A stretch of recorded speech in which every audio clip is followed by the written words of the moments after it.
نظرتون درباره کاکتوسا چیه؟ فکر میکنم کاکتوس ها خوشحالترین گلهای باغ گلها هستند. چرا؟ به خاطر اینکه بیشترین سختی ها رو تحمل میکنن. هر کسی که بیشترین سختی رو تحمل میکنه بیشترین خوشحالی رو میکشه.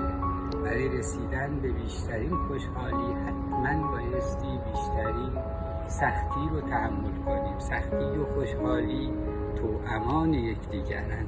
راه میانبری برای خوشحالی وجود نداره.